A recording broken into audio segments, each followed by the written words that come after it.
New Pokemon Snap is a very long-awaited sequel for the original Pokemon Snap on the N64, a game I quickly reviewed just a few months back. I wanted to do this mostly because I've been waiting for a sequel to Pokemon Snap for years, and since one finally came around the same time I wanted to look into the original, it was a good chance to look at both games in the same season, so here we are. Besides, I love Pokemon, and I can use this as a chance to actually play the new game. What's weird is this game isn't made by HAL, the guys who made Kirby, but this time it was actually developed by Bandai Namco. This actually makes sense since they made Pokken, a Pokemon fighting game that I've been meaning to take a look into more, but I have played the game. The backdrops in the fights are really fun to look through, and there's hidden Pokemon references all over the place, so I guess Pokemon Snap was just a natural fit. That being said, the more I saw of the game, the more worried I was. I liked what I was seeing other than, these mysterious Illumina Pokemon. Speaking of which, this review will be full of spoilers, just to warn all of you. If that's an issue to you, I would back out of this video now. Thanks for watching, but no. Anyway, the Illumina Pokemon that light up and glow with a strange and mysterious aura. I couldn't tell if this was just some silly thing the game added, or if they wanted to, be taken seriously on this whole thing. And the answer is technically both.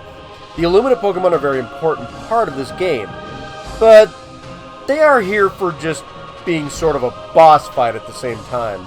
Regardless, let's start up this journey into the world of Pokemon once more. Let's take on the Illumina Pokemon! Still here?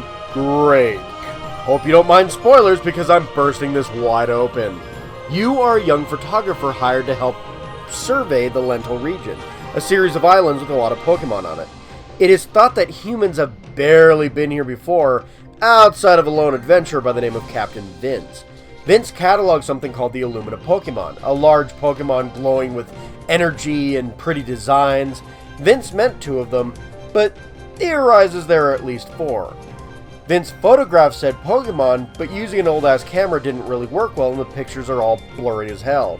However, after studying the Illumina blooms, flowers with unique energy, you soon find your first Illumina Pokemon, Megonium. After some pictures of Megonium, you get to survey some of the other islands, find other Illumina Pokemon, as boss fights more or less, and learn more about them. Turns out, Vince found out there was a legend that the Illumina Pokemon helped stop a meteorite from destroying the entire region. Details, however, are naturally a little fuzzy. The professor of the game, Professor Mir, theorizes that the meteorite is what gave Pokemon their powers and Illumina abilities. What shocked me is that he was absolutely wrong on this theory. You find a Madman mural depicting the events, which in and of itself is kind of weird. See, while it was thought humans barely set foot in the area, you actually find ruins of ancient humans who witnessed the events themselves, which is kind of cool. You also find out in the end of the game that there's this small island, not even on the map, that holds a special 5th Illumina Pokemon. That's right, the head of the Illuminati, the Illumina Pokemon, is Xerneas. This actually makes sense with what little I know about Xerneas. Anyway, Xerneas borrowed all that energy from all the other islands to destroy the meteorite, and this is either what created the Illumina Pokemon, or that they were already guardians appointed by Xerneas. Either way, Xerneas is now a tree all tuckered out. Then there's some cheesy ending citing the power of Pokemon and friendship. Either way, this is actually pretty in-depth story since the first game barely had any plot at all. There's also character writing. You have your silent protagonist, Professor Mir, Todd Snap, returning from the first game, but older and more wise, and 2 kids who are super forgettable. These 2 kids are rival-type characters, but they aren't exactly important in my opinion, and they don't actually do anything except for the fact that it's stated that they're photographing Pokemon. You never get to see their pictures, so look, if you disagree with me, look at their designs. They look like a Goodra and a Tyranitar, but in childlike human form. There you go, uninspired until the bitter end.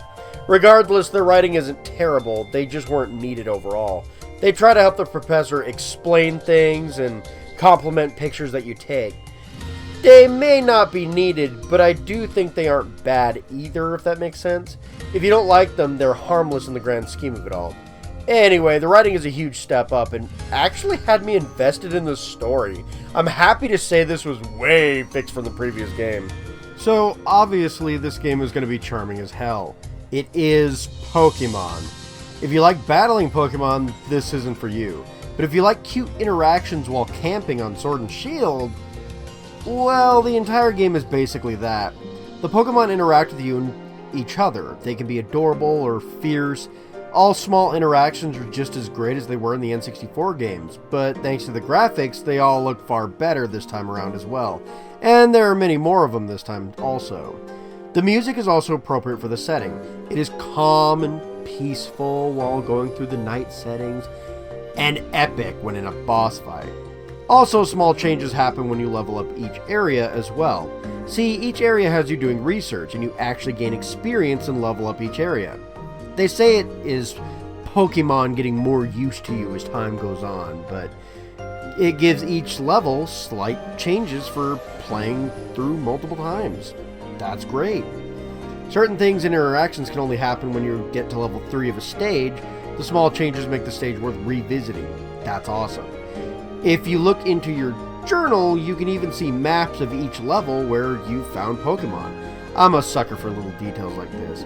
Overall, the game is disgustingly charming. From the design of the Illumina Pokemon, to the music, the photo editing features, this game is fantastic when it comes to charm. So when it comes to the gameplay, it's not all that different from the original game. You literally get almost one for one the exact same tools as before. Fluff fruit are basically apples which you throw to either feed or pester Pokemon. The music option plays music to get Pokemon to dance or appear. You can speed up your Neo 1 eventually, and being in zoom mode or facing backwards will slow you down. The new features are the Illumina balls and the scan option. The only item not returning are the pester balls. I guess a ball of non-threatening poison wasn't the best idea. The Illumina balls make Pokemon glow, but it will have a few different results depending on the Pokemon, if they're trying to perform a move or something. They can also light up certain flowers, which can affect Pokemon nearby in unique ways. You have to unlock a unique Illumina ball for each island, but they don't change up much in function. Now for the really new feature, the scan. This nice tool allows you to scan for nearby hidden Pokemon. The scan option also gets Pokemon to react as well. The added functions and refined functions make the game's puzzle-solving elements really fun. The issue is, it isn't much easier to hit targets when needed. The issue with the first game was hitting things, especially in the air. It isn't much easier here, but they improved it a little bit. When you hit a Pokemon with the Illumina ball, they glow. When you hit them with the Fluff Fruit, there's a little virtual shockwave showing you where the Fluff Fruit actually hit. Of course, if you're pelting things in the air, it's still rather difficult to hit basically anything. This issue hasn't been fixed, sadly. Luckily, the speed engine returns, allowing you to speed through the course if your aim is terrible. It's still a large flaw, especially with more flying Pokemon, but at least you can go back where you need to go relatively quickly. It isn't an end-all issue, but it can still be pretty frustrating. It's improved for sure though, so that's nice. Thankfully, the level design has seemingly improved as well. It's very rare that you'll need to hit a target seemingly miles away to get a special interaction. Like the previous game, this is an on-rail shooter, so naturally you are on rails. However, if you do certain actions, you can take secret alternate paths. There's also levels associated with each course that I talked about previously.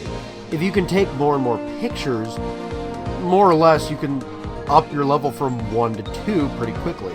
Normally this happens within 1 or 2 runs.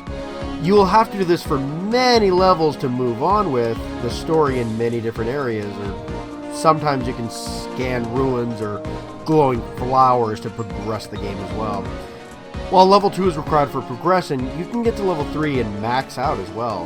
The level ups do change the level, so, it makes repeat playthroughs worthwhile, somewhat.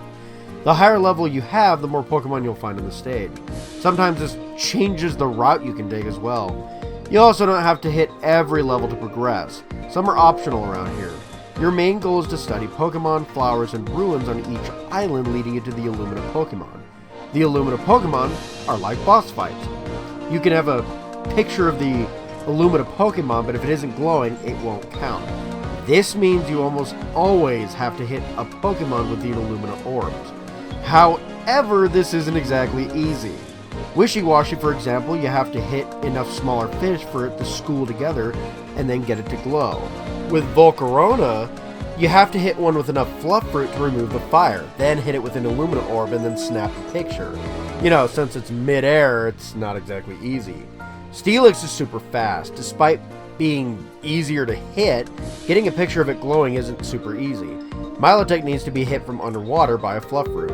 Lastly, the final boss, Xerneas. You have to be super accurate with your Illumina orb shots, as Xerneas' bubble moves really fast and is often a good distance away. Overall though, none of these are super taxing to get unless you're, trying to complete the photo deck. If you're trying to just beat the game, everything is super manageable in my opinion. Now if you're actually trying to complete the photo decks and, find some of the secrets and hidden content, then things change up.